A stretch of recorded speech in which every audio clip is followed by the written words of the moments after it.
It's a great pleasure, and I must say a great personal joy, to welcome to Harvard, and this is the first time, oddly, that he's given a lecture at Harvard, Professor John Hedley Brooke, the founding holder of the Andreas Idrios Professorship in Science and Religion at Oxford University.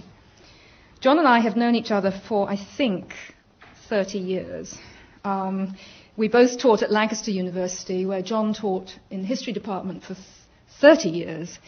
And I was appointed there some 7 years after you arrived, age 24, I think. And we used to meet over the one Xerox machine that was owned jointly by the History and Religious Studies departments, where many important conversations took place. And then John left Lancaster after 30 years to become this first science and religion professor at Oxford. John, as you probably know, is a distinguished historian of science with many notable publications, including Science and Religion, Some Historical Perspectives, Cambridge University Press, 1991, Thinking About Matter, Ashgate, 1995, and then his Gifford Lectures with Geoffrey Cantor, Reconstructing Nature, The Engagement of Science and Religion, T&T Clark, 1998, and then most recently, Religious Values and the Rise of Science in Europe, 2005, which has been brought out in Istanbul, which was the product of a European Science Foundation network, which he led and orchestrated. And then just sort of hot off the press with the All Souls Professor Ian MacLean, Heterodoxy in Early Modern Science and Religion, Oxford University Press. John has written a number of notable essays, studies, and accounts of Darwin and his religious context. And we are delighted to welcome him tonight to, as he puts it, bite the bullet, as he put it when I wrote to him to ask him to speak to you on this topic, which I gave him, Darwin and God, then and now. And I'm going to circulate a sheet that you might like to give your email address and name on in case you want to know about future events relating to this project, and maybe I could pass that round. But for the meantime, now let us welcome John Hedley Brooke. Thank you.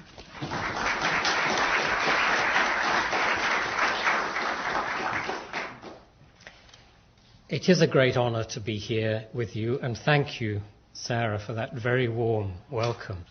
I'm deeply conscious of the fact that Harvard has a long history of offering warm welcomes to visitors from Europe, and my mind went back, as I thought about this lecture, to the welcome Harvard gave to the great Swiss naturalist Louis Agassiz, who arrived in the United States in 1846, soon to become Harvard's professor of geology and zoology. That's a portrait that I'm sure is familiar to many of you here. And there is a question why he was offered such a rousing reception. And part of the answer seems to lie in the interpretation he gave to living forms. Agassiz's Platonist philosophy of nature struck a chord with the religious ideals of many in the college. Agassiz had no time for theories of evolution that involved material connections between species. Rather, in the fossil record, he saw evidence of progressive creation as epoch succeeded epoch.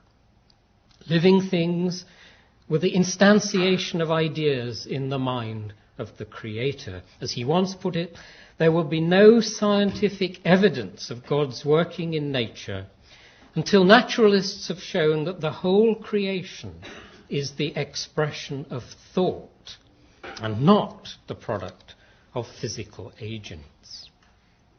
Agassiz was not alone in that view. In England, Richard Owen also ascribed the common bone structures of the vertebrates to an archetypal idea in the mind of God. Owen became one of the great paleontologists and anatomists of his day. Here's a little slide showing him riding to fame on the back of a megatherium. It's Owen, incidentally, who coined the word dinosaur, which has become so much part of our vocabulary. One curious little event I always like to illustrate is in London in the early 1850s, when at a great meeting of of scientists. At the end of the meeting, they all dined. It's not a good slide, this, but Owen is there on the left-hand side, literally presiding over a meal inside a dinosaur that he had designed. It's the first example I know of a dinosaur diner. However, let's get to the real meat of this. Owen had the idea that all vertebrates were instantiations of an ideal vertebrate type, which is that horizontal figure at the top of the slide. And his view was that there had indeed been a form of evolution, the unfolding of a divine plan, a kind of continuous creation, if you like, during which many different instantiations of that archetypal form had come into existence. And this earth didn't exhaust them all. Owen quite thought there would be life on other worlds to fill in the gaps of all the possibilities. During Agassiz's tenure at Harvard, Darwin published his Origin of Species, and here was a quite different account of the unity of form. For Darwin, it was the consequence of a historical process in which species were related by common descent. Well, you know that, of course. But the clash was transparent.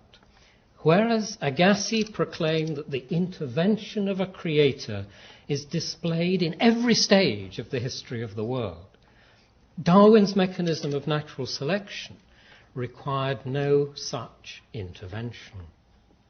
Agassiz communicated his verdict to Asa Gray, who had been professor of botany here since 1842. And this was his verdict: Darwin's work is poor, very poor. Now, a few years later, a scientific meeting was held here in Boston, at which both Agassiz and the British scientist John Tyndall were present. And Tyndall left a poignant account of a scene that marks the passing of an age. I quote, "Rising from luncheon, we all halted as if by common consent in front of a window and continued a discussion which had been started at table. The maple was in its autumn glory, and the exquisite beauty of the scene outside seemed in my case to interpenetrate the intellectual action. Earnestly, almost sadly, Agassiz turned and said to the gentlemen standing round, 'I confess that I was not prepared to see Darwin's theory, received as it has been by the best intellects of our time. Its success is greater than I could have thought possible.' Now, to speak of the passing of an age captures something of the Darwinian impact, but it also misses a vital element. And this is the remarkable diversity of the religious response. Asa Gray, who had that verdict from Agassiz about the poor opinion of Darwin, Asa Gray took a very different view. He positively promoted the theory of natural selection, claiming that it had theological advantages. It underlined the unity of the human races in a way that Agassiz's science had not. And for Gray, it even helped the theologians with their most difficult problem, the problem of suffering. If competition in a struggle for existence was the motor of evolution, then there was perhaps a sense in which the concomitant suffering was a precondition of the very possibility of our existence. Gray even proposed to Darwin that the variations on which natural selection worked could be said to be under the control of providence. So I'd like to say a little more about this diversity of reception. Darwin himself, of course, had wondered and worried how his theory might be received. To one of his correspondents he wrote, "God knows what the public will think." And I'm sometimes led to the view that perhaps it was only God who knew. To admit the mutability of species, he wrote elsewhere, had been like confessing a murder. He knew that his book was likely to have a polarizing effect. There are many anecdotes, of course, which illustrate the fact that it did, to a degree, have such an effect. In England, the politician Disraeli, speaking in Oxford just a few months after Darwin published, said in a well-known speech, "It seems, gentlemen, that we're either on the side of the apes or on the side of the angels. As for me, I am on the side of the angels." And the very next day, this suggestion appeared in the national press as to how one might dress in Oxford for a masked ball. And I quite enjoy sharing that slide to my own students. It kind of gives them ideas at the end of the academic year.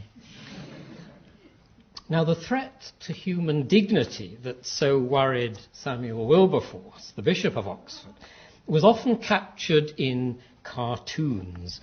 And this is one of my favourites. One monkey saying to the other, "Cut my tail off quick, Tim. I can't wait to take my true station in society." Bruising attacks from some members of the clergy made Darwin say, or almost say, that those who oppose my theory by snarling and baring their teeth only confirm thereby their canine origins. At a deeper level, because this is pretty superficial, at a deeper level, the responses of three women reveal other problems and other layers of diversity. Darwin's wife, Emma, admitted late in life that some aspects of his writing had been painful to her, particularly the view that the moral sense had been the product of evolution. An elderly Mary Somerville observed with nostalgic regret that the beauty of a bird's plumage and its song were no longer designed for our delight. It was their utility to the birds themselves that mattered now. For a feminist leader such as Elizabeth Cady Stanton, Darwinism offered the bright prospect of emancipation. The real difficulty in woman's case, she wrote, is that the whole foundation of Christian religion rests on her temptation and man's fall. If, however, she continued, we accept the Darwinian theory that the race has been a gradual growth from the lower to a higher form of life, and the story of the fall is a myth, then we can exonerate the snake, emancipate the woman, and reconstruct a more rational religion for the 19th century. There was an even greater variety of reaction. If our question were Darwin and God, where and when, we would discover that geographical parameters have played a key role in shaping receptivity to Darwinian ideas. As David Livingstone has shown, Presbyterians in Princeton reacted very differently from those in Northern Ireland, and differently again from those in Scotland. The reasons were often local. In Belfast, the same John Tyndall, who recorded the autumnal melancholy of Agassiz, delivered an address in 1874 that associated Darwin's theory with a more thorough naturalism than Darwin's own. Tyndall's aggression towards theology in the context of educational priorities sparked an intensity of reaction that had no equivalent in Princeton. On the question of race, the reception of Darwin's theory in New Zealand was quite different from perceptions in the southern states here. In the UK, we've never had the monkey trials and the high-profile court cases that have been part of the story over here. In England, a future Archbishop of Canterbury, Frederick Temple, was already speaking in favour of evolution and against a God of the gaps as early as 1860. Such contrasts, I think, suggest a distinction between religious responses shaped by a popular understanding of what is meant by God, and more sophisticated responses informed by serious theology. And that distinction was made at the time by one of Darwin's correspondents, Francis Ellingwood Abbott, a liberal clergyman, who wrote this to Darwin on the 20th of August 1871, the year in which Darwin's Descent of Man had been published. This is Abbott. If I rightly understand your great theory of the origin of species, it contains nothing inconsistent with the most deep and tender religious feeling.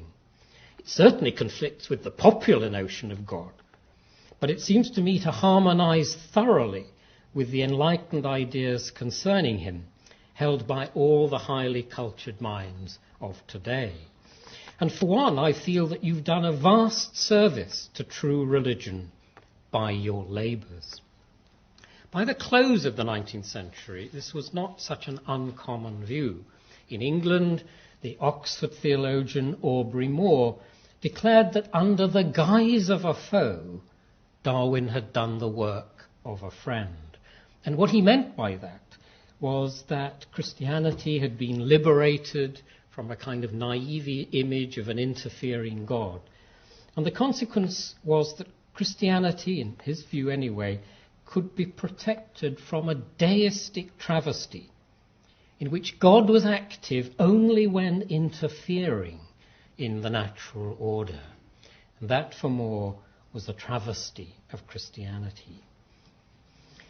So it should be clear by now that in speaking of Darwin and God, we are not dealing with science versus religion in any straightforward sense.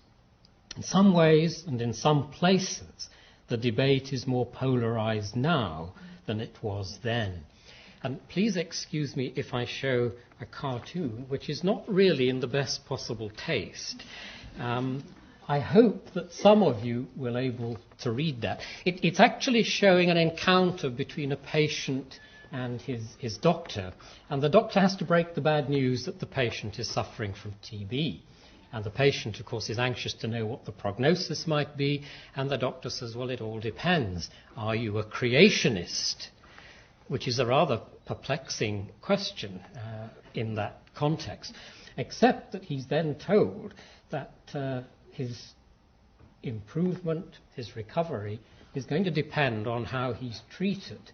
If you're a creationist, do you want the bug treated as it would have been before it evolved? In other words, before antibiotics. Or do you want a treatment appropriate to the evolved form, that form which is resistant to many drugs? And you can see this throws the patient into a bit of a quandary, and he wants to know what these new drugs are like. And the message is, oh, it's okay, they're intelligently designed. Well, as I said, that isn't in the best possible taste. But it does indicate something, I think, and it's a concern I have, that in many ways contemporary debates are less sophisticated than they were, shall we say, in the 1870s and 80s. Contrary to modern creationist rhetoric, Darwin was never an atheist in the sense of denying the existence of a God. He continued to refer to a creator, and a creator who, in his own words, created through laws. And because Darwin anticipated some of the more sophisticated theological moves, I'm going to devote much of the remainder of this lecture to Darwin's own reflections on religion. But there are a few preliminary problems. And it's a problem that arises whenever we ask about the religious beliefs of scientists. I'd added there from the past, but I think it's equally true of the present. There is no simple answer to the question, what did Darwin believe about God? And there are several reasons why there's no simple answer. One is that his views changed, and changed substantially over time. As many of you will know, early in life he was going to be training to become a minister in the Anglican Church. Later he found it incredible, looking back, that that was the case, bearing in mind such religious opposition as there had been. During the 1850s, deism would be the more accurate description of his philosophical and religious position. In other words, still acknowledging a creator and a creator who creates through laws. Later in life, increasingly agnostic would be the description that he himself gave. But notice that even during one and the same period, Darwin admitted that his beliefs often fluctuated. It seems to me religious beliefs are of a kind which often makes that statement true. When referring to himself as an agnostic in May 1879, Darwin added the caveat, but not always. It's as if he's an agnostic on Mondays, Wednesdays and Fridays, and a theist on Tuesdays, Thursdays and Saturdays. At other times he quite explicitly writes, I suppose I deserve to be called a theist. So if we try to compress a complex matter into sound bites, we shall get it wrong. Darwin sometimes said that he could not believe that this wonderful universe could be the product of chance alone. And such remarks, of course, have lent themselves to apologetic exploitation. But to appropriate them in that way misses the nuance that Darwin so often inserted. He could not believe that the universe was the result of chance, but nor could he look at the structures of living organisms and see in them the product of design. As he disarmingly wrote to Asa Gray, I am in a hopeless muddle. And on another occasion, I am in thick mud. Finally, there's the complication that stems from the privacy of belief. Darwin once reproached an enquirer by saying that he could not see why his beliefs should be of concern to anyone but himself. And his public remarks were sometimes deliberately calculated to give minimal offence. In contrast to some of his modern disciples, he did not believe that religious beliefs, however distasteful, should be confronted head-on. But the consequence is a frustrating degree of ambiguity in Darwin's references to the deity. I'd like to say something now about some formative experiences, because the story of how Darwin's science was shaped by his experiences on the 5-year voyage of HMS Beagle, that's a story that's been told many times, and it's been told so brilliantly that I don't wish simply to repeat it here. But I would just like to pick out 3 encounters from that voyage that also left a permanent mark on his religious outlook. One of those encounters was with the beauty of a virginal nature. He'd read the writings of the great traveller Alexander von Humboldt. The lure of the rainforest was tremendous. Darwin couldn't wait to get to Brazil to see sights such as that. And such sights exercised a seductive spell on a romantic sensibility. Let's remember that it was during the voyage that Darwin gave up the idea of becoming a clergyman. And one hears, I think, the stirrings of a surrogate religion. When he finally arrived in the Brazilian jungle, he recorded the experience in almost ecstatic language. Twiners entwining twiners, tresses like hair, beautiful Lepidoptera. Silence, Hosanna. Interesting graduation of language. My second encounter, or rather Darwin's second encounter, was with nature in the raw, where he met that struggle for existence that was to play such a crucial role in his theory of natural selection. The world Darwin encountered in South America was not the happy world described by William Paley in his Natural Theology. I've just put together a few little images from an illustrated version of this famous theological text published in 1802. And it was through reading Paley that I think Darwin first focused his attention on the wonderful adaptations that there are in the natural world. And Paley's world was a world in which the parts of living organisms are beautifully designed for their function. And he writes also that it's a happy world after all, and it probably was in his vicarage garden on a summer evening. Darwin met something rather different in South America. He met giant condors preying on young cattle. As nature read in tooth and claw writ large. But that wasn't the only kind of struggle he met. There was colonial struggle too. In Argentina, the native Indians were being oppressed by the forces of General Rosas, depicted there with some severity. And Darwin questions whether it's not actually the Christian soldiers who are not the more barbarian in such a context. There's another kind of reading of nature that he had to take seriously on that voyage. When he arrived in Concepcion, he experienced an earthquake, or rather the immediate aftermath of an earthquake. There you see a cathedral in ruins, showing an earth vulnerable to earthquakes, an earth that is ultimately unstable. It's the grandest pile of ruins I ever saw in my life, Darwin wrote. And it did affect his thinking, because he wrote back home to say, I've been reflecting on what our natural theology in England would have been like had England been vulnerable to volcanoes and earthquakes. Well, you have weather writ large over here, but our weather and our earth in England is still mercifully stable. There's another kind of struggle.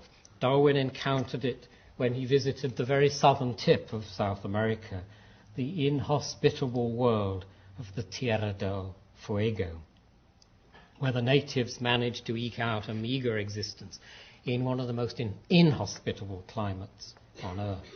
Now, this is my third encounter, because there's something else to say about Darwin's encounter with the Fuegians. He would eventually ask whether our ancestors were men like these. And of course his answer would eventually be yes. Darwin was deeply interested in these Fuegians because an evangelical experiment was underway.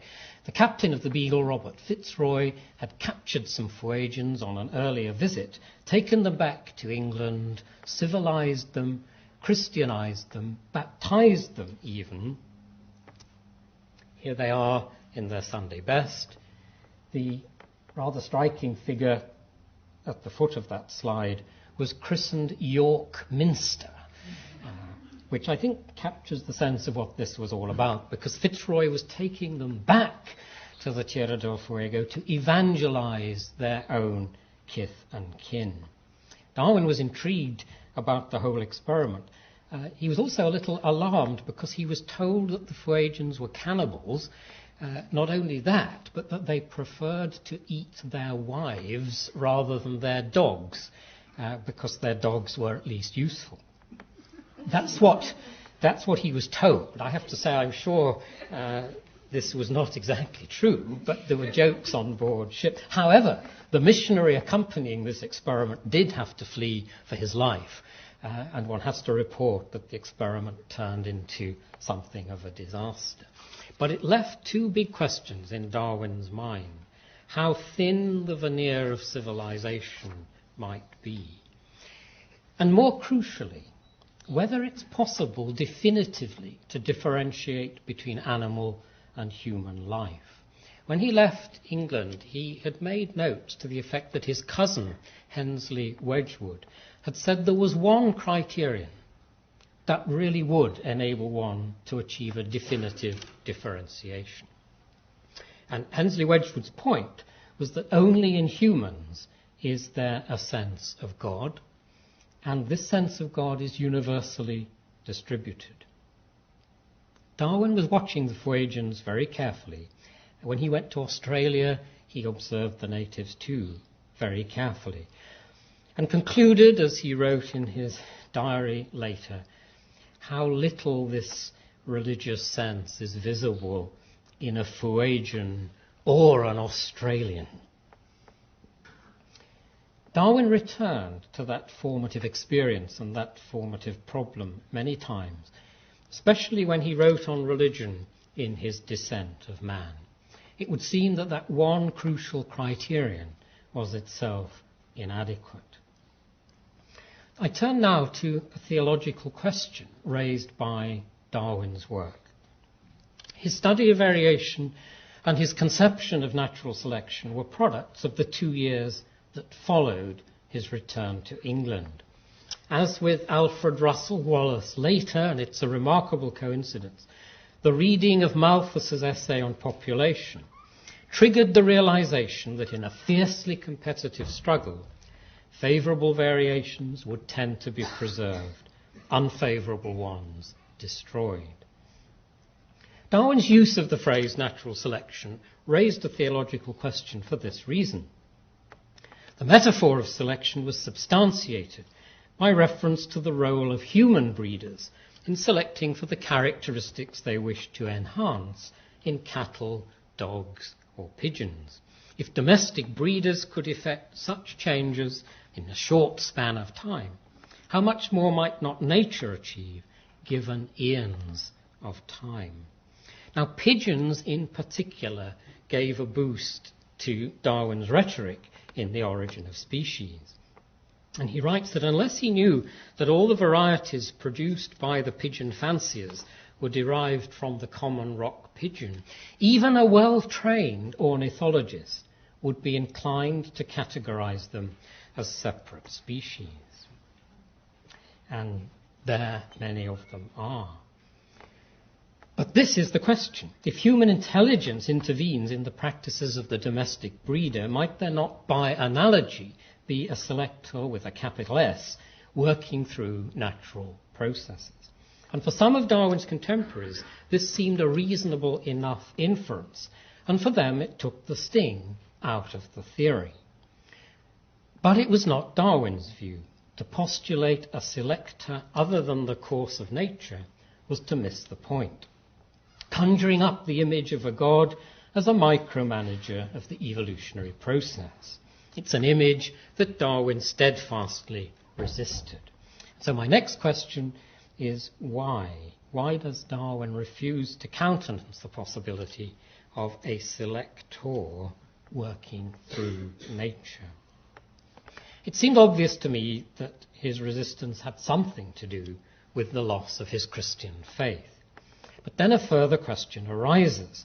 What precisely was the relationship between the gains he made in science and his loss of faith?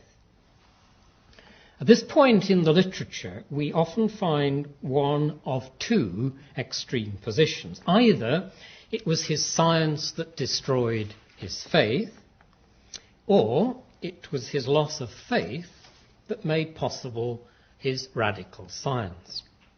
I was interested to see, actually, that in a recent contribution to the Harvard magazine, Edward Wilson has presented the choice in precisely these stark terms. He writes, "The great naturalist did not abandon Abrahamic and other religious dogmas because of his discovery of evolution by natural selection. The reverse occurred. The shedding of blind faith gave him the intellectual fearlessness to explore human evolution wherever logic and evidence took him." But my question would be, are these the only alternatives? And my own view is that a more subtle analysis is necessary. While it is largely true that Darwin's loss of faith was not occasioned by his science, there were at the very least indirect connections. Even before his marriage, Emma worried that the critical, sceptical mentality necessary for constructive science would corrode his faith. And the second option, that preferred by Professor Wilson, cannot, I think, be entirely correct, because Darwin was apparently still a Christian in the early 1840s, when the first substantial draft of his theory was entrusted to Emma for publication in the event of his death. In other words, the radical science was already in place. I think we'll come to that just a little later. Another problem with this structuring of alternatives is that some of Darwin's deepest reflections involve both scientific and religious considerations simultaneously. For example, his science highlighted the theological problem of pain and suffering. He once wrote that the existence of so much pain and suffering in the world seems to me one of the strongest arguments against belief in a beneficent deity. But he continues, it accords well with my theory of natural selection. So we need to look a little more deeply, I think, into Darwin's loss of faith. And I would argue that his science did, to a degree, corrode his faith, and for the following reasons. Firstly, the quality of the historical evidence commonly adduced for the miracles and divinity of Christ, Darwin eventually considered poor compared with the stringent evidential support required of a scientific theory. Secondly, reports of miracles had been rendered increasingly suspect because of advances in scientific understanding, to which he, of course, was contributing. As he put it in his autobiography, the more we know of the fixed laws of nature, the more incredible do miracles become. Thirdly, although he was ignorant of the causes of variation, he was convinced that their appearance was random. Many variations were disadvantageous, and even those that turned out to offer some advantage could hardly be said to have been produced with their prospective use in mind.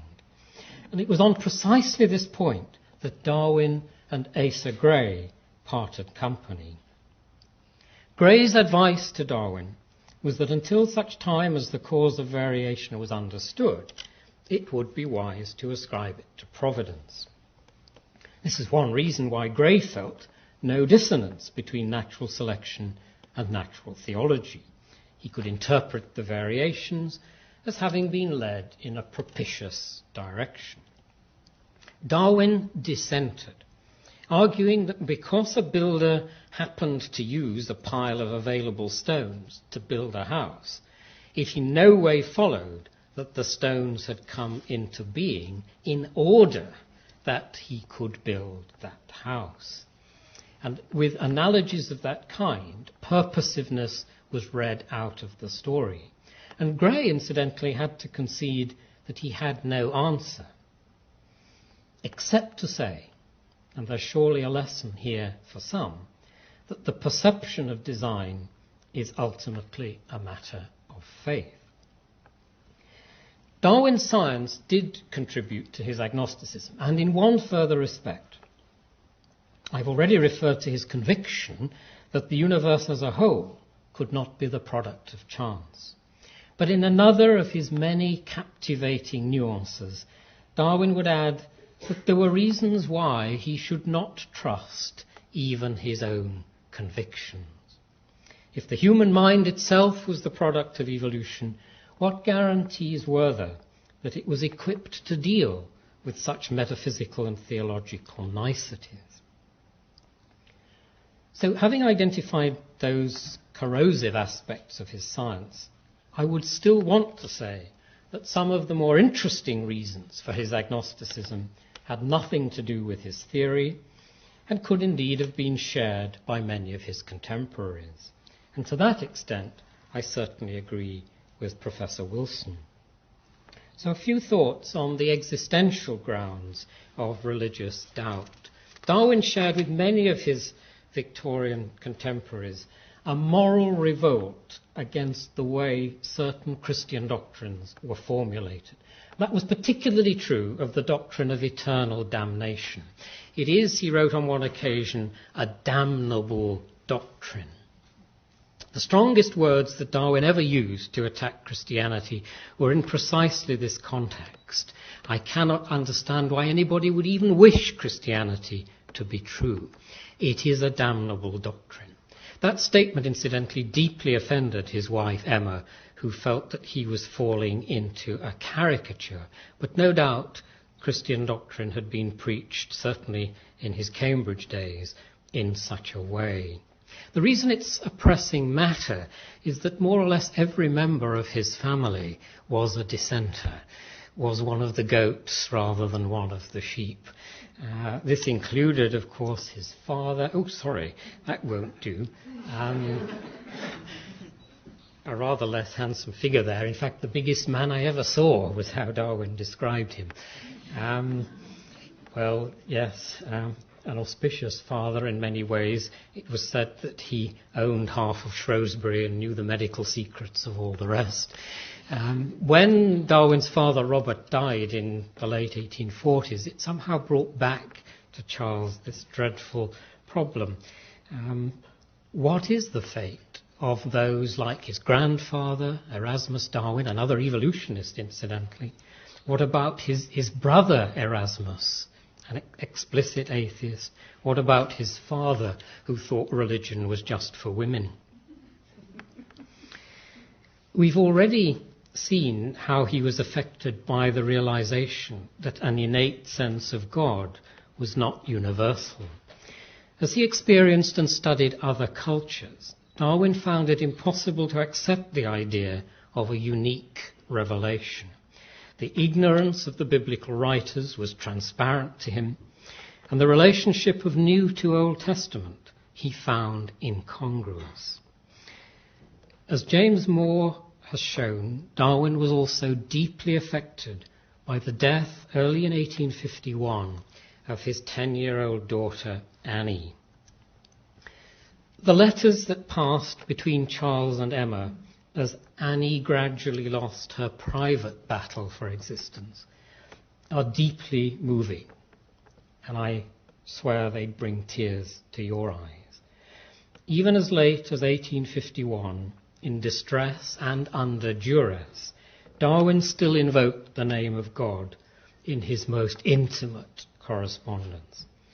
But the loss of so innocent a child and his favourite left a terrible scar. Was this not the problem of pain and suffering writ large? In one of Darwin's letters to Asa Gray, we find another consideration that certainly can't be counted as scientific, but which seems to have affected his outlook. This was the question that Darwin put to Gray. When a man stands under a tree and is struck by lightning, do you believe that that man was designedly killed by that lightning stroke at that moment? Many do believe that. I cannot. I really want to know what you believe. When a swallow on a summer night swallows a particular gnat, do you really believe it was designed that that particular swallow should swallow that particular gnat at that particular moment?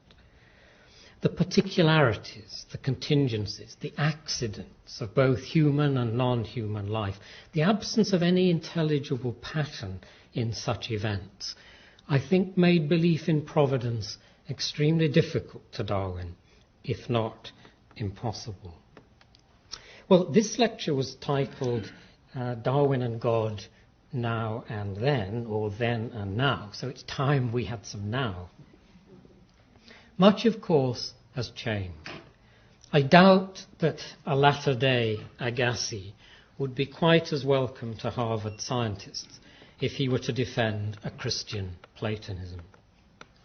But if we can accept Professor Wilson's assertion that there is a timeless quality and inspiration in Darwin's science, there can surely still be a timelessness about a refined religious sensibility and even a traditional theological argument. The claim that God is able to cause causes to be causes is still made today, as it might have been in Darwin's own time. Without wishing to minimize the many problems that Darwinian science has raised for religious orthodoxies, it is, I think, still possible for religious thinkers to look to Darwin himself for inspiration, both in his thinking and in his conduct. For example, Darwin anticipated the development of theodicies based on evolutionary motifs. If species had all been separately created, then the deity must bear direct responsibility for those that may appear to us as they did to Darwin, devilish. I'm thinking of that wasp that lays its eggs in the bodies of a caterpillar. But if creatures had not been separately created, if they were simply possibilities in a process that made human beings possible, might this not be a welcome attenuation of divine responsibility? In the earliest drafts of his theory, Darwin certainly thought so. It's true of his sketch of 1842 and the essay of 1844. And his science, therefore, could exonerate the deity for the appearance of what Darwin called a long succession of vile molluscous animals. This distancing of God from the direct determination of natural phenomena has found its place both in process theologies and in those kenotic theologies which stress the self-limitation of deity in allowing nature its relative autonomy. These developments, of course, have occurred in the years separating Darwin from ourselves, but they've opened doors for conciliation that Darwin himself had glimpsed. What inspiration might religious thinkers find in the real as distinct from the caricatured Darwin? Actually, I think we might all learn something from Darwin's humility. In matters concerning discourse about God, there were for him no simple answers. On ultimate questions about intentionality and purpose in evolutionary processes, he preferred humility to arrogance, saving his severest censure for those who believed they could reason from nature to God. We might learn too, I think, from Darwin's honesty, the honesty he displayed when admitting the difficulties his theories faced. It contrasts sharply with the appearance of dishonesty in many of his detractors, who seize on any internecine dispute within evolutionary biology as evidence of a theory in disarray. And dare I say, there's something to learn from Darwin's sensitivity to the limitations of his science. He knew there were limit questions and never pretended to explain the origins of the universe or the origins of life. Darwin was neither a dogmatic materialist nor even a dogmatic naturalist, as John Tyndall recognized when reproaching him for his restraint. Darwin was even willing to use biblical language when speaking of the life breathed into the first few living forms. There was, in other words, an openness in his agnosticism that is sometimes missing in his disciples. And yet, of course, at the same time, we have to respect his wisdom in sidestepping the plea from Asa Gray that he should acknowledge the direct hand of God in guiding variations in predetermined directions. Once the origin of variation became explicable through genetic mutation, Darwin was surely vindicated. This means, of course, that he would have something to say to proponents of intelligent design in its recent manifestations. Darwin was fully aware that the elements of complex systems could be assembled into functioning wholes by long historical processes, fully aware that this might involve the co-opting of parts that had once served other purposes. But more than that, Darwin recognized the theological damage that can be done by conflating different kinds of causality. In a recent essay, the Catholic philosopher and theologian William Carroll has written the following: to explain the development of complex biological structures by an appeal to causes other than those in the natural order would suggest that God could not have created a natural order endowed with causal principles adequate to produce the changes in that order. Interestingly, And perhaps to some, surprisingly, Carroll would have an ally in Darwin. To suggest that a deity was unable to effect its purposes through natural causes, Darwin declared, would be an act of profanity. Thank you very much.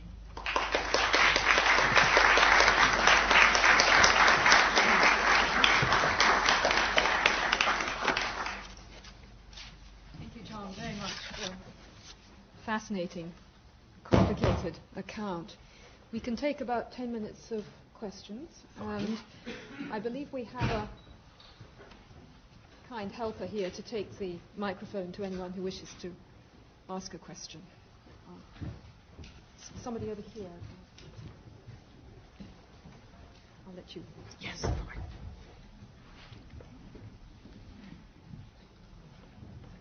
Hi. I was very interested in the remark you made about Darwin at one point in his life, saying that in terms of his perceptions of the universe, he couldn't really trust his convictions because they came about through the evolutionary process. I was wondering, did Darwin ever reflect on the difficulties involved with the epistemological assumptions that underlie science as a whole? Kind of rules of non-contradiction, perceptions reflect the outside world. I mean, just all these basic epistemological assumptions, that these might also be relevant, or these might also be non-necessary, kind of subjective, or just simply simply an outcome of the evolutionary process as well? That is an extremely interesting question, and perhaps I should preface the answer by saying that Alvin Plantinga, in one of his essays on epistemology, quotes that very passage that I referred to in Darwin, but extends its domain to imply that one would need to be very careful about the strength of claims one could make for one's science if there are deep epistemological problems. Plantinga implies, I think, that Darwin would have accepted that that was the case. I'm far from clear that he would. I think Darwin had a very clear distinction in his mind between the kind of evidence that can be adduced when promulgating scientific hypotheses and theories, and when one engages in metaphysical and theological reflection. So I've never been happy with the way Plantinga makes that particular move from epistemological restraint over metaphysics to epistemological restraint in the context of science. So that's a preface to my answer. What I would also say, I think, is that Darwin does address epistemological questions, not always overtly in his writings. He doesn't write detailed essays on scientific methodology. In fact, he recommends to young scientists that they should at least pretend to be Baconians. Of course, he had not been, but pretended on occasions to be so. But I think what's really interesting in your question, some years ago, Neil Gillespie, a historian in Chicago, I think, published a book called Charles Darwin and the Problem of Creation. If you look at the last chapter of that book, Gillespie has a very interesting argument, which is where or from where did Darwin gain that confidence in the correctness of his science? And if one's looking at that question as an epistemological question and not simply a question of the data, Gillespie suggests that it was, in fact, a residue of his earlier religious outlook. In other words, Darwin is still thinking in terms of a law-abiding universe, the order of which and the intelligibility of which ultimately reflected a divine mystery. So I think you asked a deeply interesting question, and it does have those theological as well as epistemological resonances for Darwin himself.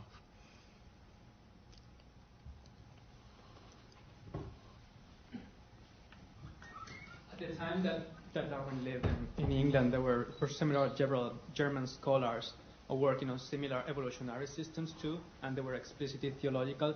But I don't know if there were any interchange between the continent and England, or if this Darwin and his followers became like an Anglo-American phenomenon, because today the new Darwinians seem to come up from England or America.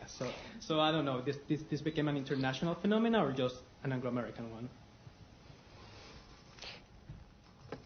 That's a question which would require a very detailed historical analysis, because ideas of evolution were certainly extant in Germany in the early years of the 19th century. And some of the great romantic philosophers of that age, Schelling would perhaps be an interesting example, are offering very elaborate forms of cosmic evolution. What you don't find, I think, in those continental European accounts is something as precise as you find in the Darwinian mechanism of natural selection. So this has led historians to contemplate what is it about the English context that helps him to, as it were, forge a different, and we would say more scientific account of evolution than among those continental thinkers. And this is where the locality becomes very important. I mean, he'd never have gone on that voyage at all if England had not been an expanding colonial empire, and it was necessary to do surveying along the east coast of South America. But much more interestingly, Darwin was deeply indebted to the natural theology that his theory defeated. There's a fascinating dialectical relationship between the emergence of the theory and the natural theology of Paley. Paley is mentioned probably more than any other writer. He's constantly being used by Darwin as a kind of sounding board to test out his new ideas. And so the idea that there is some force, call it natural selection, which has played a role in moulding the species we see today, that view is strangely analogous to the theological view that there is a God who has moulded those species. And this led Susan Cannon, a very fine historian of science, to argue in a paper published as long ago as the 1950s in Victorian Studies. It wasn't so much that Darwin wanted to destroy the universe of the natural theologians. He stole it from them. And that metaphor is deeply interesting. And it actually enables one to say something else. When you read The Descent of Man, Darwin very interestingly backtracks a bit on natural selection and says that in the first edition of The Origin of Species, he gave too much weight to the idea that every single detail of structure is the product of natural selection. And he says, the reason I did that is like so many of my contemporaries, I had essentially bought the idea that every detail of structure had been perfectly designed by a creator. So that crucial concept of utility within the fabric of Darwinian theory is something that was actually taken over from the literature on natural theology and placed into a new secular context. And Cannon argued in that paper, and I think it was largely true, that it was only in England where that could have happened, simply because of the cultural context of the time. The reading of Malthus, which in 1838 was so crucial, that's a text which is being widely discussed for its implications about how you treat the poor. There's a debate, in other words, in England that Darwin is well aware of. And he reads Malthus, well, he says for amusement. Not many people read Malthus for amusement, but of course the word actually meant something rather different than for edification.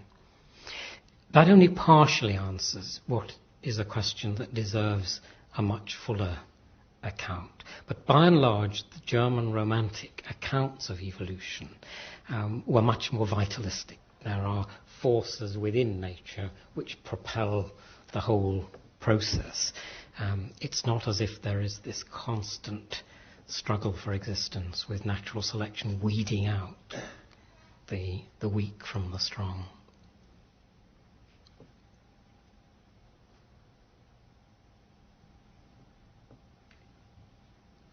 Sarah, yes, of course. In your last section, you didn't exactly put your theological hat on, but you waved it around a little bit and alluded to canoticists and process theologians. And I'm wondering whether you'll be willing to tell us something about your own theological perspective on this matter now. Granted that in this country there is a polarization between, for political reasons, intelligent design at the moment and very secular forms of neo-Darwinism. If you had to choose a theological option for thinking about the relationship between the Creator and the Darwinism that you have spelled out for us today, which I think you believe in from what you say, that is a Darwinism that is aware of its limitations of explanation, what would you choose? What would I choose? Yes. Well, of course, it's a very long menu, and one of the sad things is precisely the polarization to which you've referred, because it does seem to me more intense. And I appreciate that there are very important local, social and political reasons for that. I remember years ago when I first became interested in these issues, being attracted to process philosophy and theology. Not that I found the metaphysics of Whitehead particularly appealing or even altogether comprehensible, but I did find that notion of some kind of force working through nature, participating in processes, rather than as a kind of coercive sovereign deity acting from without. That kind of perspective I found quite attractive. Largely, I think, because I felt it gave a more realistic account of the problem of pain and suffering in the world than traditional metaphors of kingship and sovereignty might suggest. So I have to say that in my own theological formation, I found the writings of Charles Hartshorne particularly illuminating. And I guess my instincts are probably still lurking in that sort of direction. But I do recognize that for theologians who wish to uphold a more traditional theological position, the Whiteheadian process philosophy does give one a very different conception of God. The kenotic route, to which I made very brief reference, is not a phenomenon actually only of the late 19th century. I have a graduate student in Oxford at the moment who's looking at kenotic theology much earlier in the 19th century. This is the idea that God, who is sovereign and omnipotent, nevertheless chooses not to assert that omnipotence in dealings either with human beings or with the natural world. It's a theological idea which had its primary manifestation in Christology, how to come to terms with both the humanity and the divinity of Christ. But there is quite a literature now emerging, writers trying to, as it were, adapt the kenotic idea to an understanding of God's relationship to the natural world. So questions like why didn't God intervene to prevent the tsunami simply becomes a non-question if you adopt that kind of theological position. There are some theologians writing on this topic whom I respect. Jack Hort is one, who've tried, I think, to weave together the kenotic and the process views.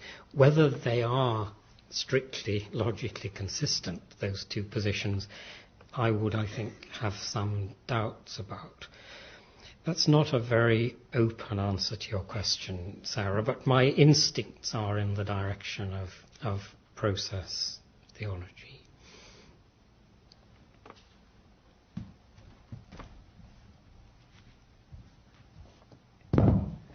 As much as we admire Charles Darwin as a naturalist and a very keen observer and one of the greatest biologists of all times, I wonder if it is correct, I come more and more to the observation that his theological statements were not very sophisticated. And so my question is, was his theology motivated by a very particular perspective of sort of popular beliefs that he was influenced at that time? Or wouldn't it be fair to say, had he studied something like Thomas Aquinas, he would have seen a theology that would have been entirely compatible with his ideas of evolution? I think to that last question, the answer would be yes, because I think any good Thomist will argue that Thomism is compatible with anything that science might say about the world, because of the particular understanding of causality that lies behind that. I think there are those who I think do not see today that the concept of creation can be given a very sophisticated classical formulation in terms of the dependence of everything on some transcendental power. And if one accepts that understanding of creation, which doesn't commit you to a creation in time, or even the creation of time at a particular point in the past, but simply the ontological dependence of all that exists on that transcendent power, whatever form it may take. If one accepts that sort of understanding of creation, then I think you're absolutely right. There would have been a compatibility, at least in principle, between what Darwin was saying about creativity in the world and what a Thomist philosopher and theologian might want to say. Darwin, I think, is more sophisticated than you imply. I think that in a lot of his correspondence, of course, he is being evasive because he finds it uncomfortable to be asked the kind of question that Sarah has just asked me. He does hide a bit behind other philosophical moves, but he was quite deeply read in philosophical theology. He knew his Hume. He certainly was reading radical Christian theologians in the early 1850s, such as Francis Newman, whose account of his loss of faith, as Jim Moore suggests, mirrors Darwin's own loss of faith in quite interesting ways. So I don't think we should see Darwin as an ignoramus on theology. What he didn't do was ever embark on any serious constructive theology. And so that anticipation of a theodicy that I referred to in the lecture is something that he never develops. But of course later Christian theologians would do so. And one can find many examples of that, particularly from the early years of the 20th century. John, I'm sure there may be other questions, but I think at this point we'd like to make a formal close, and if others want to come and talk to you briefly hereafter, you'd be happy to do that, would you? Yeah. I want to thank John Hedley-Brooke very much indeed for an extraordinarily stimulating and learned lecture.